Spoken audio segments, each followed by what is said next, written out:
À la sortie du film, tu te demandes pourquoi il a fait une adaptation de Nicky Larson. Tellement ça ne ressemble pas à Nicky Larson. Et en voyant la bande-annonce, je m'étais dit, comme beaucoup de gens j'imagine, que le résultat allait être un ratage total. Eh ben en fait non, c'est un semi-ratage. You talking to me? Well, who the hell else are you talking to? Talking to me? Well, I'm the only one here. Alors avant de commencer, je voudrais juste préciser dans quel contexte j'ai vu le film. En fait, j'ai assisté à la toute première projection de Nicky Larson avec toute l'équipe du film. Voilà, il y avait tout le casting dans la salle, il y avait voilà, les comédiens, les techniciens, les producteurs, etc. Il y avait tout le monde. Philippe Lachaud, il a pris la parole pour parler de Nicky Larson, et c'est vrai que voilà, quand tu l'écoutes, il a l'air d'être animé des meilleures intentions. Et c'est vrai qu'on est porté par tout cet enthousiasme, toute cette énergie positive, surtout quand voilà, tu vois le film avec avec ceux qui l'ont fait, avec tout le casting. Il y avait Philippe Lachaud qui était à 5 mètres assis à côté de moi. Il y avait même Laurent Veil qui était là juste devant. J'avais envie d'aller lui parler, mais enfin bon bref. Et c'est vrai que tu te sens un petit peu mal à l'aise de descendre le film à la sortie de la salle. Mais bon, on est là pour ça, on est là pour juger le film, donc allons-y. Bon, déjà, pour moi, adapter Nicky Larson en France, avec des acteurs français, dans des environnements français, ça relevait du défi, ça relevait pour moi de la mission quasi impossible. Donc je peux même pas en vouloir totalement à Philippe Lachaud, parce que j'ai conscience de l'énorme difficulté que ça peut représenter. Mais le problème de ce Nicky Larson, c'est que c'est une énorme parodie en fait. Ceux qui espéraient voir une retranscription live du manga avec une enquête policière bien menée, oubliez, hein, on n'est pas là pour ça. On n'est pas là pour raconter une histoire ou une intrigue policière. On est là pour se fendre la poire et se taper des gros délires avec sa bande de potes. C'est pour ça que le film n'aurait pas dû s'appeler Nicky Larson, mais plutôt la bande à Fifi Larson. Ce qu'a fait Philippe Lachaud, c'est de se servir de l'univers de Nicky Larson pour se taper ses gros délires à lui. Surtout quand tu ramènes ta bande de potes. Que tu ramènes tes potes pour jouer des rôles secondaires qui n'apportent rien à l'histoire, qui ne servent à rien. Ce n'est ni plus ni moins qu'une parodie de Nicky Larson. On est plus proche de Johnny English avec Mr Bean ou Y a-t-il un flic pour sauver la reine qu'autre chose. Attention, j'adore Y a-t-il un flic pour sauver la reine, hein, mais c'est juste qu'il faut savoir ce qu'on veut. Hein. Est-ce qu'on veut faire une parodie ou une comédie policière? C'est pas forcément la même chose. Alors ok, je sais que dans le manga ou le dessin animé, c'était beaucoup de comédie, de gags visuels, etc. Et d'ailleurs là-dessus, le film réussit quelques moments assez drôles. Mais dans City Hunter, au moins il y avait une bonne intrigue policière, du mystère, et surtout une atmosphère de film noir, avec ces environnements urbains où les scènes se déroulaient souvent la nuit. Ici, il n'y a aucun travail pour essayer de poser une ambiance, une atmosphère. En termes de lumière, c'est éclairé comme dans un supermarché. Il n'y a aucun contraste, aucun jeu d'ombre et de lumière. Enfin bon, cinématographiquement, c'est plat. On se croirait dans un épisode de Hélène et les garçons, ou le tout venant des comédies françaises. Bon, je vais quand même citer quelques points positifs. L'une des seules choses qu'ils ont gardé de l'esprit de Nicky Larson, c'est son trait de caractère, c'est-à-dire le fait qu'il soit un obsédé sexuel. Et ça, c'est plutôt bien exploité dans sa relation avec Laura, avec son associé. Ça donne lieu à une bonne dynamique de personnages et à des scènes plutôt marrantes. Il y a par moments des bonnes trouvailles de gags visuels. Je pense par exemple à une scène de course-poursuite avec un lit qui est tiré par une voiture. Cette scène c'est peut-être la meilleure scène du film et elle est réussie, elle est drôle. Il y a une scène de baston et de gunfight entièrement tournée à la première personne qui est très réussie, c'est très bien fait, on se croirait vraiment dans un jeu vidéo. Donc techniquement, tout ce qui est cascade, course-poursuite, baston, le film a plutôt de la gueule. Et il y a un caméo très sympa. Par contre, il y a un effet comique récurrent qui revient, je ne mens pas, peut-être 25 fois dans le film. Toujours le même effet qui revient au moment où un personnage est contaminé par ce fameux parfum de Cupidon et tombe instantanément amoureux. Alors ok, le parfum, c'est le sujet du film, c'est même le titre du film. Mais c'était obligé de faire le truc cliché qu'on a vu 150 fois depuis 10 ans déjà, avec le ralenti et le zoom avant sur le visage de la personne qui comme ça, tombe amoureux sur fond de musique de Barry White, genre ça.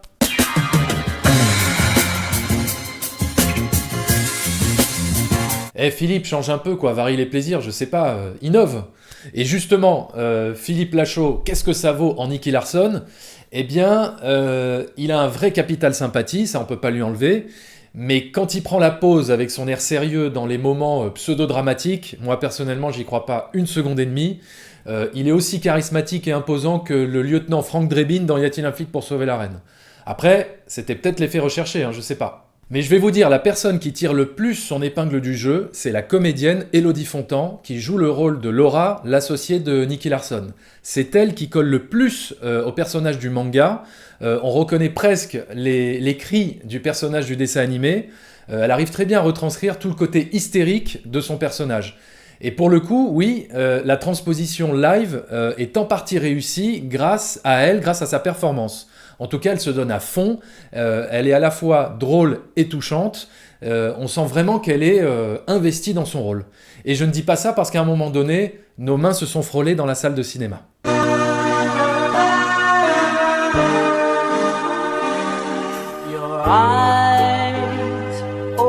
C'est pour toutes ces raisons que je mets à Nicky Larson et le parfum de Cupidon la note de 2 sur 5. Voilà, on ne va pas s'attarder davantage sur ce film. En revanche, je voudrais profiter de cette vidéo pour vous parler d'un autre film qui n'a absolument rien à voir. Là, on va vraiment passer du coq à l'âne. Et en glissant ce film dans la critique d'un film attendu, entre guillemets, je me suis dit que je pourrais peut-être toucher plus de gens pour faire découvrir à un maximum de monde ce film trop méconnu, je trouve, et que j'aime beaucoup, bien évidemment. Donc voilà, j'espère que vous m'en voudrez pas trop d'avoir eu cette approche un petit peu cheval de Troie de la critique vidéo, en vous dissimulant un film caché derrière une critique qui fait l'actualité cinéma.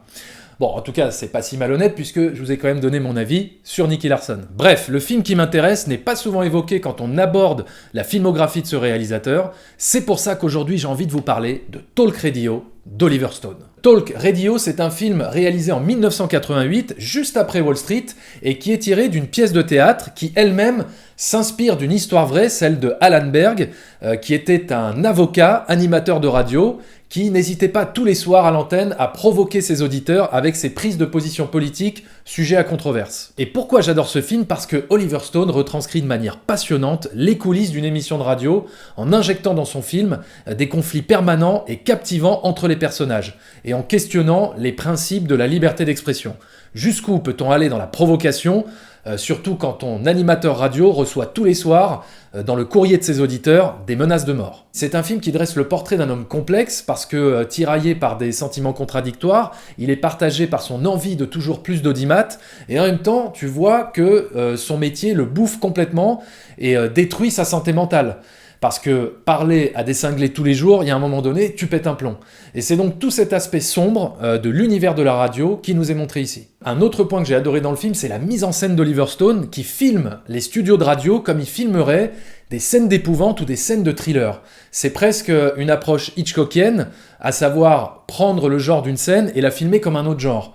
C'est Alfred Hitchcock qui disait qu'il filmait ses scènes d'amour comme des scènes de meurtre et ses scènes de meurtre comme des scènes d'amour. Dans Talk Radio, comme les scènes se déroulent souvent la nuit, Oliver Stone en profite pour installer une véritable ambiance, une atmosphère lugubre et pesante qui lui permet d'entretenir une tension permanente, presque proche du thriller. Avec des colis suspects qui arrivent au studio ou des menaces de mort qui sont proférées tous les jours à l'antenne par les auditeurs, on sent que le danger est partout, et toute cette angoisse est portée par le charismatique comédien Eric Bogosian qui enchaîne les joutes oratoires à l'antenne avec des tirades qui font monter la sauce de plus en plus, tellement ses propos et sa répartie provoquent des réactions de haine chez ses auditeurs. C'est un film qui se déroule essentiellement dans un seul et même décor, mais jamais on ne s'ennuie parce qu'Oliver Stone exploite à fond son unité de lieu en multipliant les différents points de vue, en bougeant sa caméra à l'intérieur du studio avec des plans serrés, des plans larges, des plans séquences, des travelling, pour nous faire ressentir au mieux les conflits des personnages.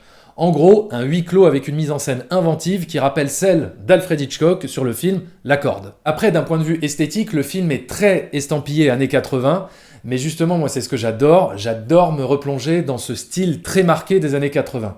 Et il y a même certains passages, on pourrait presque croire qu'on est dans un épisode des Contes de la Crypte. Je sais pas trop comment l'expliquer, c'est peut-être une question de lumière ou de décor, mais ça m'a toujours fait penser à ça en tout cas. Pour moi, c'est l'un des meilleurs films qui a été fait sur l'univers de la radio, si ce n'est le meilleur. Oui, je le préfère à Good Night and Good Luck ou même à Good Morning England. Voilà, donc j'espère que je vous ai donné envie de découvrir Talk Radio, en tout cas pour ceux qui ne le connaissaient pas. Voilà, c'est terminé. Nicky Larson, ça sort le 6 février, si je me trompe pas. Donc oui, je suis un petit peu en avance pour la critique du film, mais en même temps, je voulais que ça soit assez frais dans ma tête pour vous retranscrire tout ce que j'en ai pensé. Voilà. Donc j'ai envie de dire, rendez-vous le 6 février quand vous aurez vu le film, et on pourra en débattre, en discuter dans la section commentaires. Vous me direz si vous êtes d'accord ou pas avec ce que j'ai dit. Et surtout, dites-moi si vous avez déjà vu le film Talk Radio, qu'est-ce que vous en avez pensé, est-ce que vous avez aimé ce film? Et pour les autres, j'espère que je vous ai donné envie de découvrir ce petit film trop méconnu de la filmographie de Oliver Stone. Voilà. Continuez à aller au cinéma et à fréquenter les salles obscures. Ciao.